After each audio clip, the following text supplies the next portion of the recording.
the first major arrest, I was arrested for 8 felonies, which included methamphetamines, possession of meth, possession with intent to distribute, pills not in original container, theft by service of singular ghost phone, concealed tag, altered tag, no proof of insurance, and driving on a suspended license.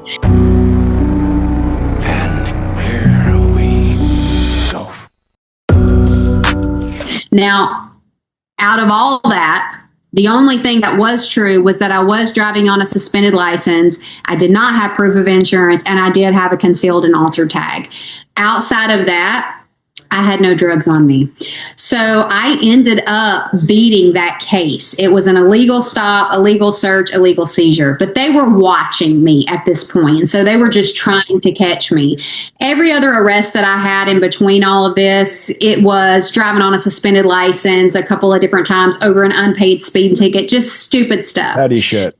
Yes. So from there, I'm on city probation, and they are trying to catch not just me, but my co-defendant, because they really wanted him, but they knew that we were aligned. They knew what everyone was doing, because when you're out selling drugs like that in a small town, there's always an informant, there's always a snitch, there's always someone. So they knew what was going on. They just couldn't catch us.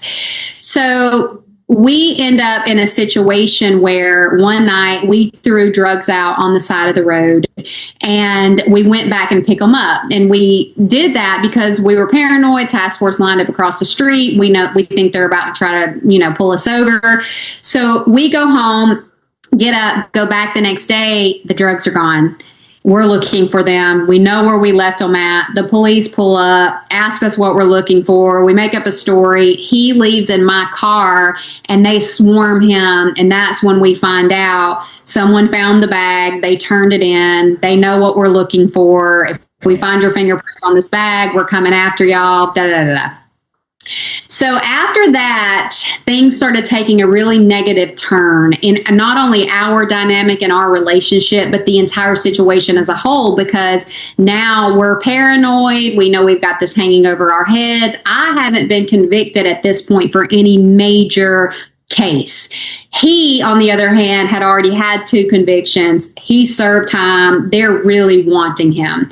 So I get a call from my city probation officer one day, and they ask me to come in and report. And they say, if you're not here by a certain time, we're violating you. I go in, I report. They try to drug test me. I'm not about to pee in this cup when I'm in here on a driving on a suspended license charge. I'm not here on a drug charge. So I put toilet water in the cup and I hand it back to him. She rips the temperature strip and she's like, oh, no, there's no temperature. You must be dead. So they violate me for failure to produce. And I had the money in my pocket to cash bond out and pay off the probation fine. So I knew then that it wasn't an issue. So as I'm waiting to go to the jail, the head of the drug task force walks in, and they're the ones that take me to the jail. In the back of his truck, like souped up Dodge Ram truck, no handcuffs. And he's like trying to have a heart to heart to me at this point. Like, listen, you're letting these guys ruin your life. You come from a good family. This is not you. We know you want to get custody of your daughter back, because under that first arrest, the false one, I lost temporary custody of her to my mother. And so when all of that happened, he's like, the DEA wants to have a conversation with you, and you really need to consider having that conversation. They get me to the jail. I cash bond out. Dustin comes and picks me up. I'm like, hey, this is what they said. I immediately called my lawyer that I had on the state case that we beat the case. And he said, listen, if your fingerprints are on that bag, I don't care what you say, but go in there and lie, but you need to make it look like you're trying to be cooperative. So I agree to go have the conversation. I get high before I go in there and have it. Of course. Everybody knew that, right? Stupid. Everybody knew that, where I was and what was going on. And they're trying to convince me to turn on my co-defendant. We know that was his. We want you to wear a wire on him. We're going to get him one way or the other. And if you don't agree to work with us, then we're coming after you too. You're never going to get custody of your daughter back. So I say, in my geeked up, stupid young mind, out of love, Justin's trying to get his life together. We're doing the right thing. I'm trying to get Madison back, and I've sold more dope than he's ever sold. Jeez. And in my mind, I think I'm protecting him because what do they have to gain from getting me? Nothing. Nothing. Because I'm not tied to drug dealers. My family's not involved in that. And they know that. So I think by protecting him, they're not going to come after me. So I ended up falling off the face of Rome, Georgia for a while. Nobody knew where I was. I was like in hiding, and I had to go for driving on a suspended license. They made me serve 10 days in county jail. While I served that 10 days, he ends up getting arrested for like 10 different felonies, trafficking, all meth related. I end up getting out, and I go to the military office. My dad talks me into joining the military because he's like, you've got to get out of here. You know, this can change your life. So I agreed to go. Well, the military said, we'll take you, but you've got to get your city probation officer to take you off of the level of supervision you're on so that you can go to boot camp. So I go into the city probation office to ask them to take to sign this paper so that I can go into the military. And it's taking longer than it should. They just got me sitting in there. And while I'm sitting in there, in walks the DEA, and I had been indicted by the feds. Damn. Is that from the fingerprint on the bag? What they said was, we told you that if you told anybody that we were after them, or that if you didn't cooperate with us, that when the ship went down, that you were going down with it and you were turned on and all of this stuff. So that's what they told me when they arrested me. I honestly don't know really what happened. They were leading me to believe that, I was told on, but what I think that it was is that when he got that next arrest and it was all drug related, they knew that was their opportunity to pin it on us. And based on what I said, I couldn't. Because when I got indicted, my parents left me in there for 4.5 months. I had a bond, but the condition of my bond was I had to come out to a safe environment. Well, I didn't have that. My environment was drugs.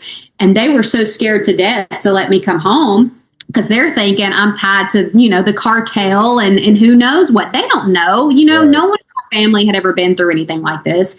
So they leave me in for 4.5 months.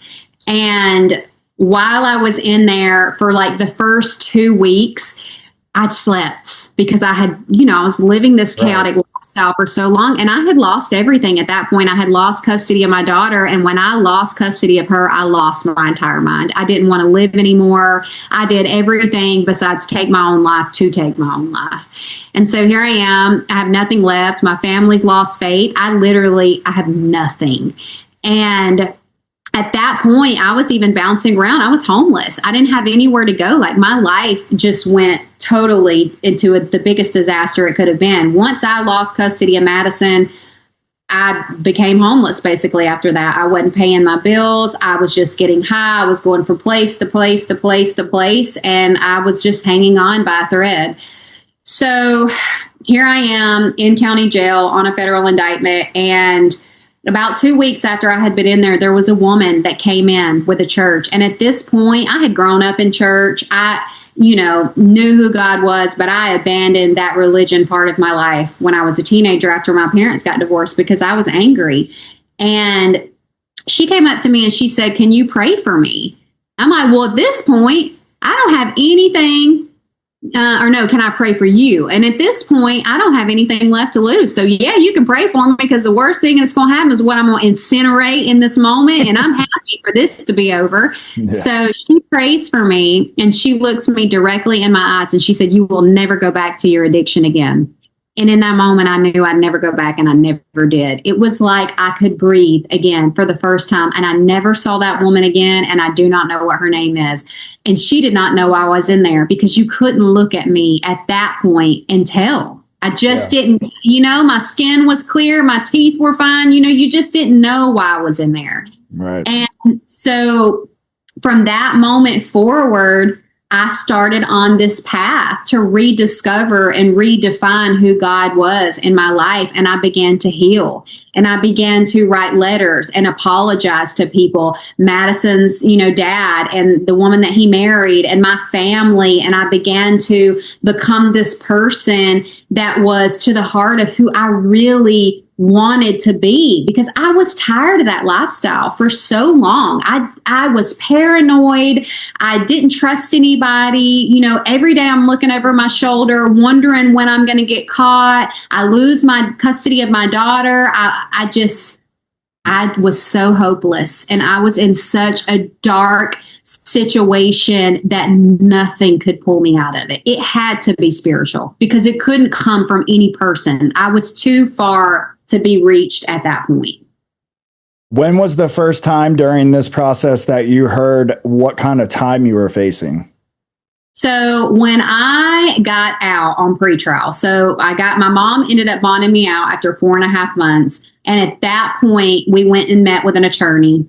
And the attorney then pulls up what I said about Dustin, because my parents were like, can we fight it? And they were like, well, this is what she said. And I quote, I've sold more dope than he's ever sold. So even if she tried to, and he turned on her, she's going to be looking at 5 years, because if you take it to trial, if she loses, they're giving her the max. So it was up to 5 years, but it could have been probation. And because I didn't have a conviction, the one I had, it was first offender, so they couldn't use that. So my points were low. So we go to court. I was out for about 8 or 9 months, totally turned my life around. I had a job, I was clean. I was passing random drug tests. I was involved in all these faith-based recovery groups, speaking. And so I go to court, and the U.S. Attorney's Office wanted me to serve 30 months. And the federal judge said, well, you've served 4.5 months in county jail, and I'm going to round that up to 6 months, and I'm going to give you 24 months in a federal prison camp. And prior to that, when he sentenced me, my mom's up there, she's crying, please don't send her to prison. I work in the court system. I see what this does for people. The person that is standing in front of you is not the same person that she was when she got arrested for this crime. And the judge just very matter-of-factly said, she might not be the same person that she was, a year ago, but maybe she'll have more respect for the law.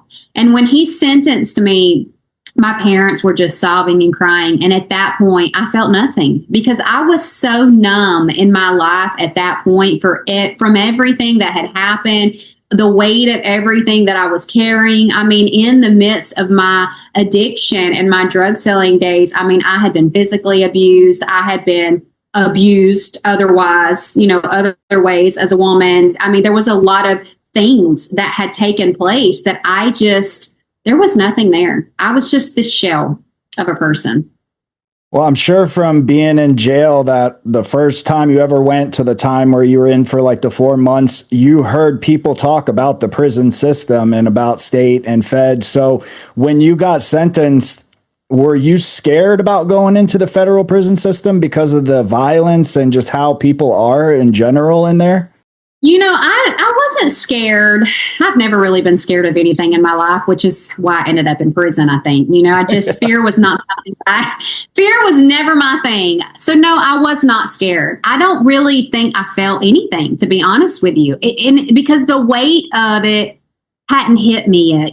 I was supposed to go to a minimum security camp. So I knew, based on what I had heard, that federal camps, they're easy. It's just a level step up from being kind of out in the free world. You're just a prisoner. Right. So because I knew that, I'm like, it won't be that bad. And then I get my self-surrender letter, and they're sending me to a maximum security federal detention center.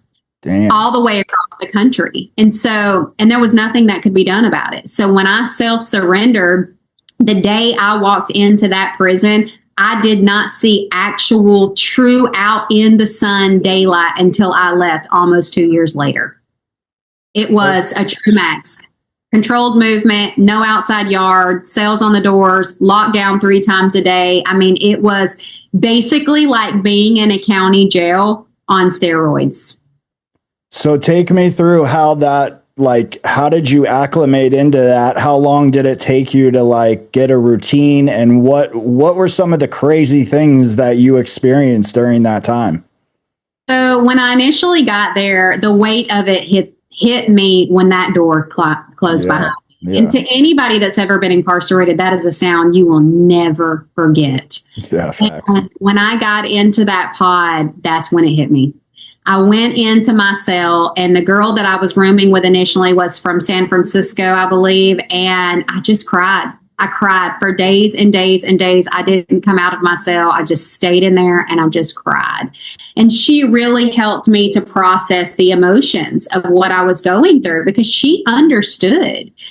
So after probably about a week to a week and a half, I started kind of getting in the routine of coming out, eating, talking, reading, playing cards, doing the stuff that you do, when you're in jail, when you're in prison. Eventually, you start to get the hang of it because you have to. Right. And in this particular place, there was no outside yard. They had a rec room in our pod, and it had these vents at the very top of the ceiling that air would come through. And that was the extent of your yard. And so I would go in there, I would walk, I would work out, I would get on the treadmill that they had in there, which was like, one of those you have to make it move by itself. So it was a lot of that. So over time, I began to kind of settle into, okay, this is my life. But I remember there were times like, I don't know how I'm going to survive 2 years in this place. And eventually, as time went on, I guess I was like a couple of months in, I started to build relationships with people. And I started to build this relationship with a woman that I just really connected with her. And we would walk and we would talk and we would laugh together. And eventually, I began to realize that I started to have feelings for this woman. And now, mind you, I had never in my life been attracted to women. That just wasn't my thing. And honestly, it's not my thing. But in that moment, I was vulnerable and I was lonely, and I leaned on her for that comfort because there was no comfort outside of that. And so she and I began to develop this relationship, and she actually liked women.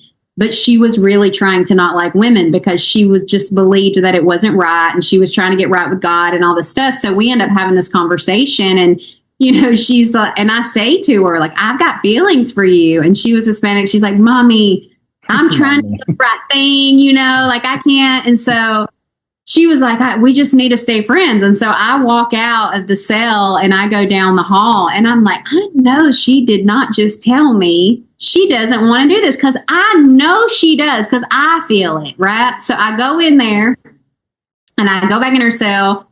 I was like, are you sure that this isn't what you want to do? And so when I said that, she just grabbed me and like she kissed me, and it was like, it was on and popping after that. Okay. So how long were you in federal prison before this happened? I think I was only in there for maybe a couple of months. It wasn't long. I hadn't been in there long before that transpired. And it definitely helped my time, because it's companionship. Right. And it was more companionship than it was anything, like we're in prison at the end of the day. And yes, things can take place in a federal prison because it does all the time. But for me and her, it wasn't so much of that. Like she was my best friend. She was going through, she was born in Mexico. She has a son that was a citizen. She's getting deported. Her husband's filing for divorce, trying to get custody of her son. I'm helping her respond legally to these things.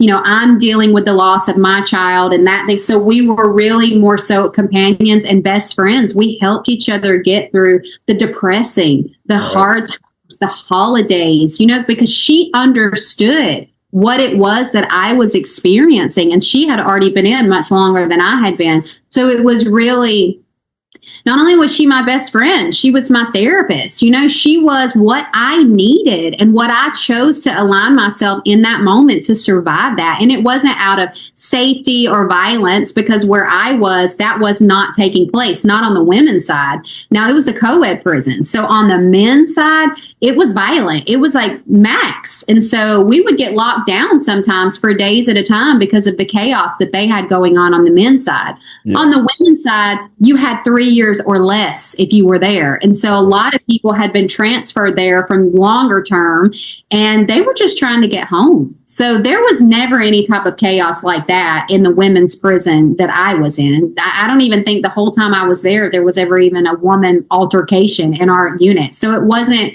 the type of stories that you hear other places. It was just true confinement.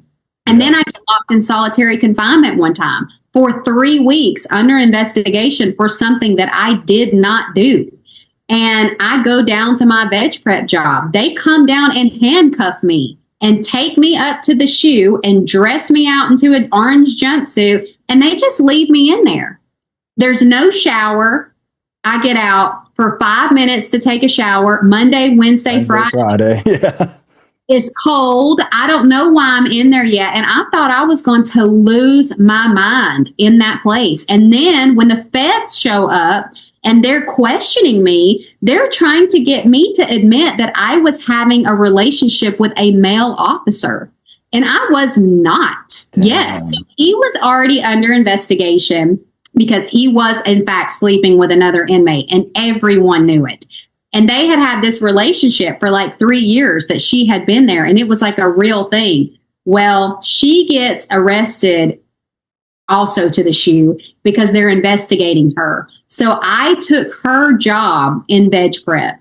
And when I took her job in veg prep, her friends went and told the kitchen staff that I was having a relationship with this officer. And because of the allegations that were already underway, they then arrested me as well. And so now here I am, and they're trying to like force me to admit it. Like they're threatening to put 5 years onto my sentence if I don't admit this. Shit.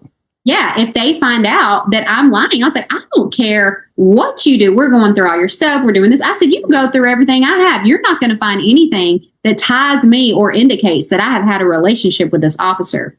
So for 3 weeks, I'm in there feeling like I'm about to lose my mind. By about the first week, I finally just conquered my emotional and my mental state, and I found peace in that room, in that moment. And I told myself, if I can find peace in this moment, if I can conquer myself in this, there is nothing that I cannot do in my life. And I've carried that in every single thing that I've done since. And it is how I have been as successful as I have been, made the impacts that I have because of that defining moment. I could have crumbled. Yeah. And I chose not to. I chose to be refined because what else am I going to do? I've been through too much shit in my life at this point to let this be the end of it. So they end up coming back. We know you're telling the truth. We apologize for the inconvenience, and then release me back out to general population. And how did your girlfriend at that point take that news? She was already gone. So she had gotten released before I did. And when she got released, I was devastated. I cried and cried because she was my comfort during that time. And it was funny because she used to always say to me, she was like, Mommy, you're not gay. She was like, you're not gay. You never try to touch me. You never try to do anything to me. If I met you on the street and just walked past you, you never would have looked at me twice. And I was like, that is true. However, it doesn't negate the fact that I do love you because I really did love her. Right. So she got out. And then when I got out of the solitary confinement, they put me in a different dorm. There were 2 women's dorms. So I went into this new dorm. I made new friends in that dorm. And I really started to get into my fate because now I needed something to turn to. So I turned back to that. And it's not that I wasn't in it already, but it's just that was my focus at this point. And I had read this book called The Captivity Series while I was in there by Katie Souza. And it's a book that's very similar to my life. So I started writing a book. I'm hanging out with my friends. I'm doing these Bible studies. I'm working out all the time. I lost a ton of weight. I got super in shape. And I'm coming up on my federal halfway house date. I go to the meeting. They deny my halfway house time. It was supposed to be December 17th, 2009. And they're like, I'm thinking I'm going to sign my papers. And they're like, oh, we denied you. And I was like, why? She's like, well, you have strong ties to the community. You don't need that much halfway house time. I was like, hold on. I have no ties to the community. I know that you've read my file. I have burned every single bridge. I have nothing to my name. And she's like, well, you have parents. You'll be okay. So I am just furious. So in the midst of all of that, the girl had gotten deported, and I ended up having a conversation with her on her cell phone. I called her, and we're just talking, and she's telling me about how her life had went. And I knew that I was getting ready to break it off with her. And it was funny because when we were dealing with each other on the inside, we always said it would be her that broke it off, not me. And so she's talking about how she's been going to Bible study and all these things. And our phone call ended, and I went to my cell and I cried, and I called her back when I could call her again. And I was like, listen, I'm glad that your life is going very well. And I just need you to know that our lives are going in a different direction, and that I cannot do this with you anymore. And she got real quiet. And when she finally responded, she was like, if you mean it, then mean it, and don't ever call me back. And so we hung up, and I ended up talking to her after I got out after the fact, but that was it. It was just over, just like that. And so I went into this kind of mode of like really working on myself, which I had been doing anyways, because I had been going to therapy while I was in prison. And I had been journaling and just kind of writing what I wanted my life to look like. Right. And so they deny my halfway house time. I'm in there for 2 more months, and the chaplain puts a call sheet out for a guest speaker to come in. So I sign up to go. I want to get out of the dorm. I get down there, and it ends up being Katie Souza, the woman that wrote that book. Wow. And crazy. yes. So when she got done, she came up to me at the end and she said, God spoke to me about you. She said, you're going to get out of here, and your life is going to take off, and you will never be back here again. And one day you will regain custody of your daughter back, and she will never remember a day that you lost with her. I get out a couple days later. I get on an airplane. I fly across the country, fresh out of federal prison. I feel like everybody on the plane knows I'm an inmate because I'm institutionalized. I get to Atlanta, go to the federal halfway house. It's co-ed, fresh meat. It's the Wild West in there. And I just feel so high on life because I'm finally free. I mean, you got to think I had not even had air for 2 years almost. So I'm back in Atlanta. I'm at the halfway house. And from that moment forward, I just decided that my life was never going to look like what it had in the past. And I began to run towards that in every opportunity that I received. And during your time, did you get back close with your family and mend like all that stuff? And were they still like in your corner? Oh, yeah. So that happened when I was out on pretrial, actually. So they had seen the change in me while I was in, still on the federal hold. And when I got out and I turned my life around, they really believed it because they knew the difference in who they saw prior and who they're seeing now. Right. So they were there for me. I mean, they didn't come visit me because it was across the country, but they were there for me during my entire, incarceration bid. When I got home and out of the halfway house, I actually went and lived with my mom. She gave me a car to drive because I did get employment 2 weeks out of being, out of prison. And so they were very supportive of me. And honestly, that's why I am so passionate and involved in the reform work in the companies that I have and that I do, because I know most people don't have that. And had I not had that, my life would have looked totally different.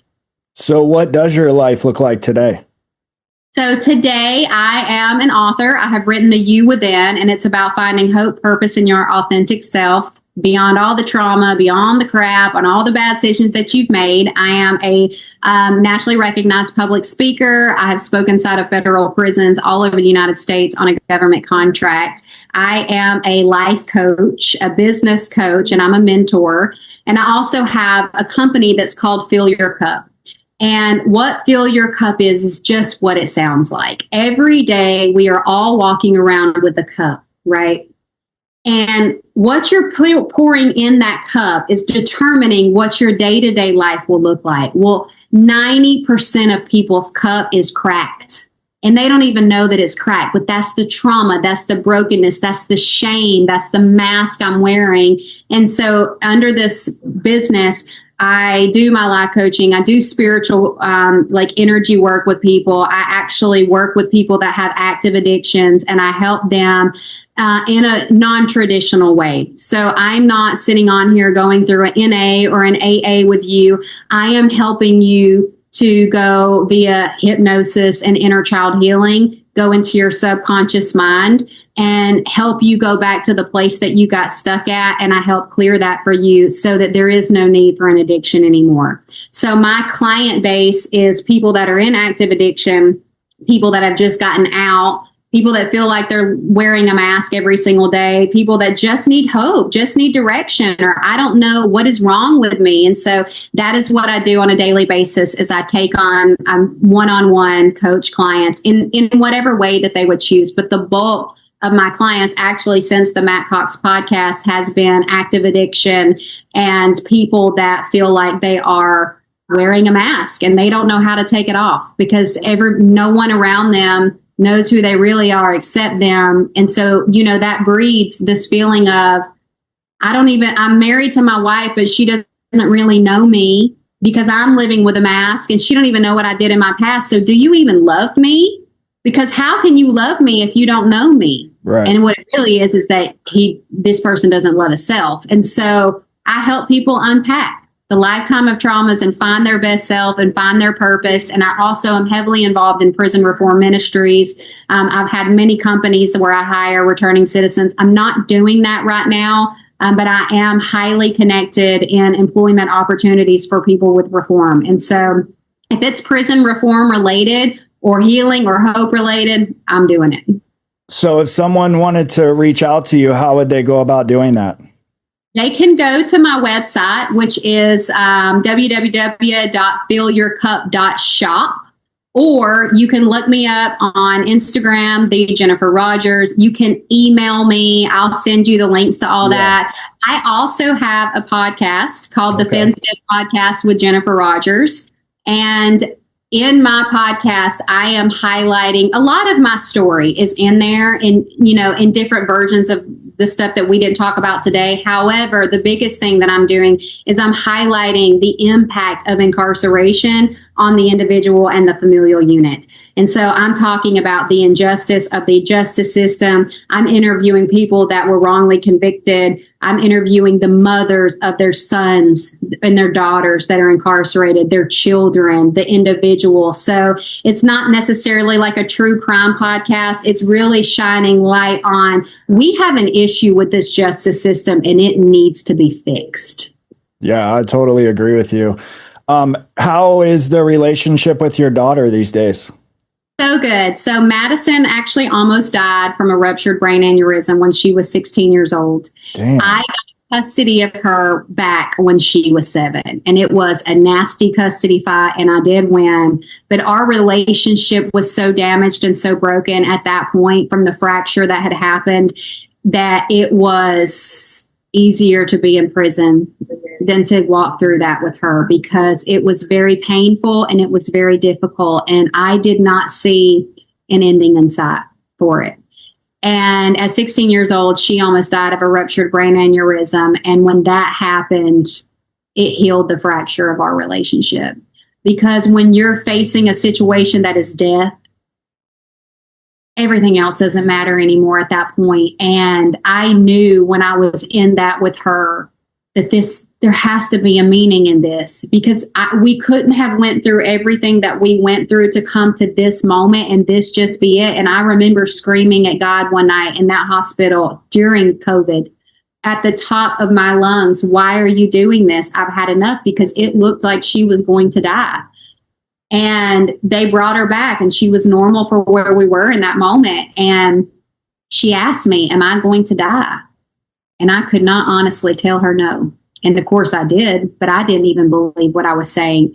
And I remember being on the phone with my mom that night at 4:30 in the morning. And I said, if she dies in this hospital bed before I ever got the chance to really know her, because of my own guilt and my own shame and my own pain, I will die with her. Yeah. Mom was like, you can't. You have to keep her. Because, I had a 4-year-old son, too. And it didn't and that damaged him, because now all of a sudden my mom has just disappeared. And his dad doesn't know how I'm going to return, because he doesn't know if Madison dies, I'm not going to be the same person. And it looked like she was not going to survive. And if you saw her today, and if y'all go to my page, you will see that you would look at her and not know that it ever took place in her life. So God is good. God is good. God is good. And I'll put all the links to everything you just talked about. If you want to send them to me, I'll drop them in the description. So if you guys want to go check her out, please do that.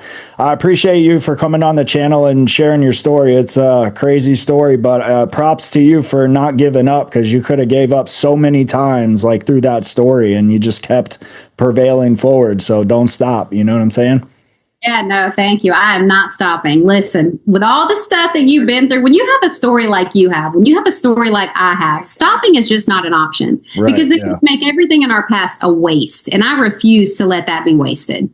Yeah, like, I didn't go through all that to just let it be what it was. Nah, I'm going to make an impact, and I'm going to help somebody. And if I can save one soul, one individual that may come on and watch this podcast with you and I and say, you know what, if she can do it, if he can do it, I have hope. Yep. If she can walk away from her addiction, I can too. Yeah, amen to that. She can survive that, I can too. So that's what it's about for me. So if one person's life was saved or given hope from this podcast and the job, it was all worth it to me. I wouldn't change it for one thing. Again, thanks for coming on and sharing your story. Amazing, crazy. We have so much in common too, with the drugs and just the lifestyle. It's a shitty life. So I'm glad we both made it out, honestly. Yes. Me too. Now let's make some impacts. Yeah, hell yeah. If you guys are tuning in for the first time, this is the kind of content I cover on this channel. If you could, please hit that like on the video. Don't forget to subscribe to the channel. That way, when I drop content, you can hear it first. And with that, this is DOC TV Unleashed, and we're out.